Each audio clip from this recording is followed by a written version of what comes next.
It's a beautiful day today, and it's just great to be here. I'm Bob Timmy, and I'm chair of the Sioux Falls Development Foundation this year, and it's my pleasure to be here. I wear a lot of hats, do a lot of things, but over that, Jody let me use her bicycle basket. I've got my helmet. I brought my helmet today because I like to ride my bicycle, so I am really pumped about this project. So it's great. And happy to be here. Thank you for coming out. I think the bike trail is just a huge asset for Sioux Falls, and it's one that I use quite a bit.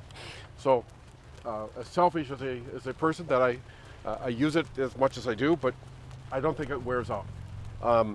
First up, we're going to have Steve Van Buskirk, chair of the Sioux Falls Area Chamber of Commerce. Steve? Well, thank you all for coming today. Sorry I was a little bit late there. It sounded like I didn't make you wait too long. But I too am very excited about this because I happen to be one of those guys, my neighbor's right there. We're on the wrong side of the river. And when I wanted to go to Dunham Park when my kids were little, it was a long bike ride to go all the way down past Gorman and get over there to Dunham Park. So now, just living over there in that 33rd and Kiwanis area is going to be a lot easier to get down here. So it's really exciting. I'm really happy to have this. I often thought, it's like, God, that'd be nice to get there a little quick because those little legs don't go as fast as you want them to go sometimes. So it's a great addition.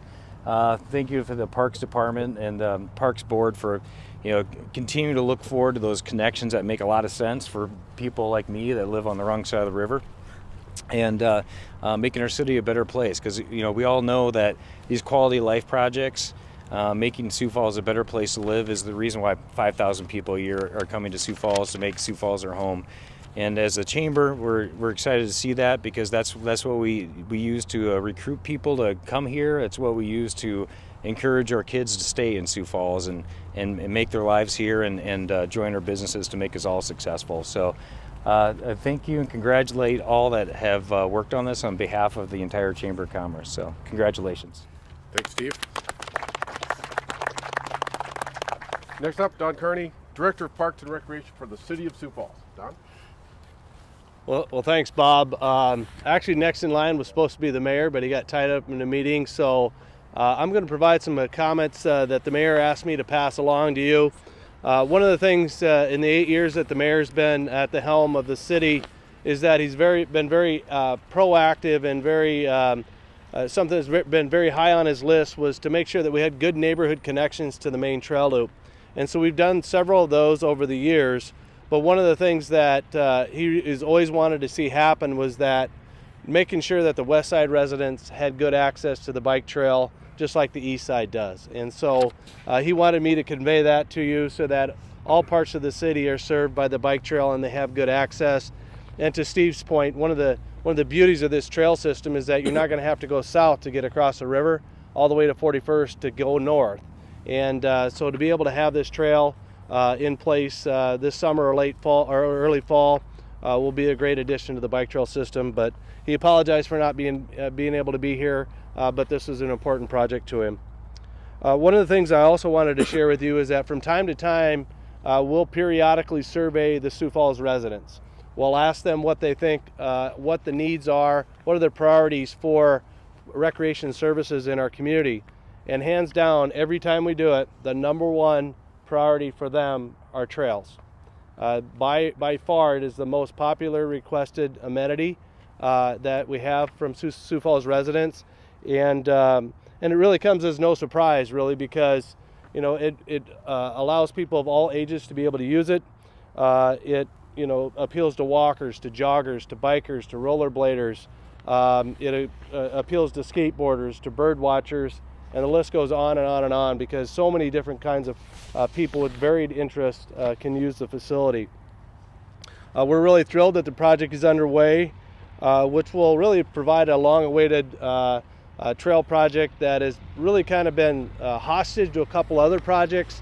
One being the flood protection system and certification of the levees, U.S. Army Corps of Engineers approval, and a variety of other things that have kind of stood in the way.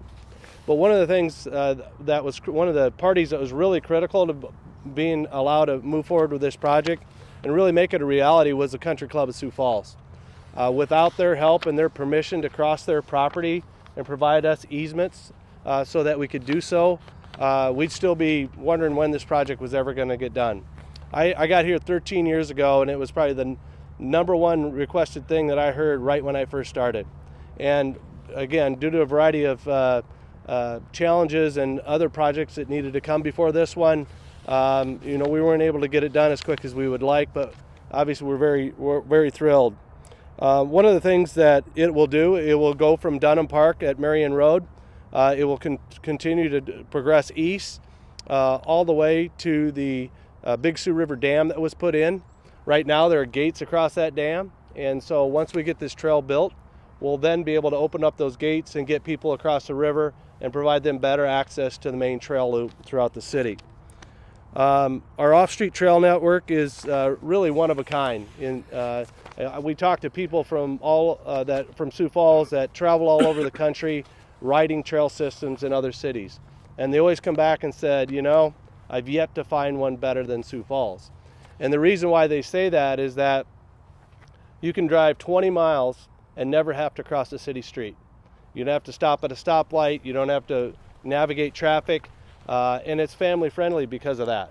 You see little kids just learning how to ride a bike, all the way up to those folks that are competing competitively with their bikes, and everything in between. And so we're really excited about what this does for our community.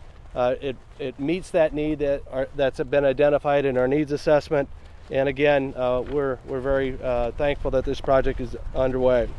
A few other people that I want to thank that allow this project to get done in a cost-effective way is our Public Works Department, and specifically Mark Cotter and Galen Huber and the entire street division, because once the contractor is done laying the base and doing all the grading and putting all the drainage and infrastructure in, then our Public Works Department comes in and pays it for us, and they do a great job, and it really saves the taxpayer a lot of money by having them do that for us. And then finally, I would just like to recognize Tori Miedema. Tori's been working on this project for a long time. Tori's to my right here. He's, again, one of those guys that works behind the scenes, was relentless on continuing to prod and push to make this project reality. So thanks to Tori as well. So again, thanks for everybody to come out and celebrate this trail system. Thank you to the biking community for coming out and supporting everything that we do. And just happy trails. Thank you.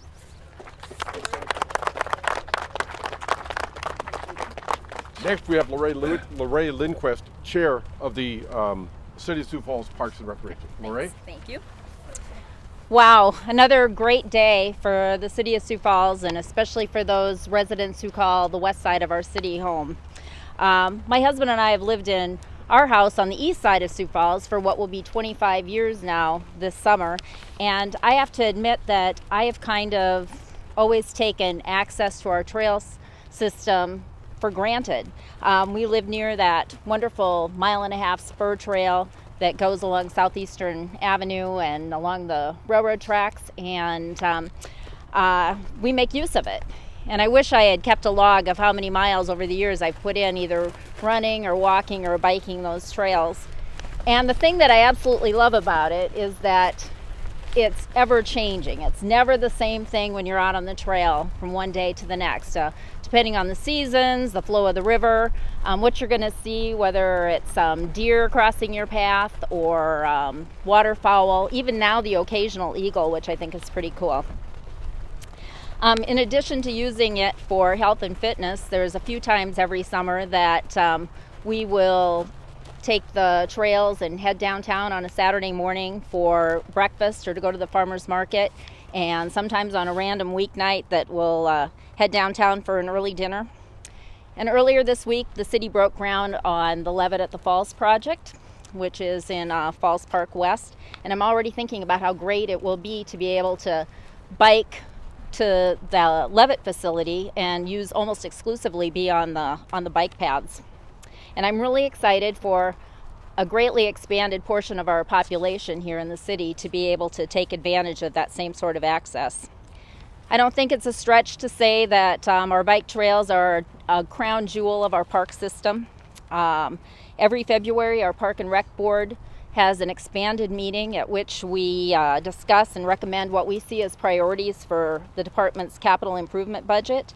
And the expansion and improvements of the trail system have been and will continue to be in the future a top priority for us. My husband and I, we just returned from a trip to the Netherlands. My family heritage is from there, and this Dutch girl had always wanted to see the tulips in full bloom. And we saw lots of tulips, but we saw so many bikes. The city of Amsterdam, they have twice as many bikes as they do people. People have multiple bikes. They'll have one to commute and one for recreational purposes or racing purposes.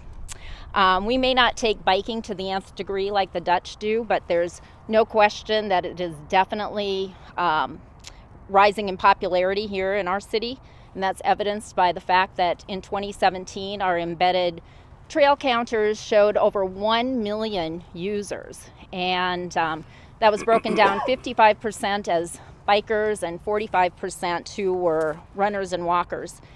And not all of those are people who live here in Sioux Falls. I have a lot of friends and family from southwest Minnesota and northwest Iowa that come here for the express purpose of riding our trails, and they make a weekend of it. So they come and they ride and they stay in our hotels and eat in our restaurants and shop in our stores. If you Google Sioux Falls bike trails, one of the first hits you'll get is a link to TripAdvisor. And there you will find that the bike trails are number 2. They rank number 2 of 71 things to see and do in Sioux Falls. And that is ahead of Falls Park, which is number 3. So it was encouraging to me as a Parks and Rec board member to see those glowing 5-star reviews of our trails. And if you are a regular user of the trail system, then you know that, and you could have written those reviews yourself. But if you haven't used the trails, or if it's been a while, I would encourage you to get out and explore and see where those trails lead you. And I hope to see you out there.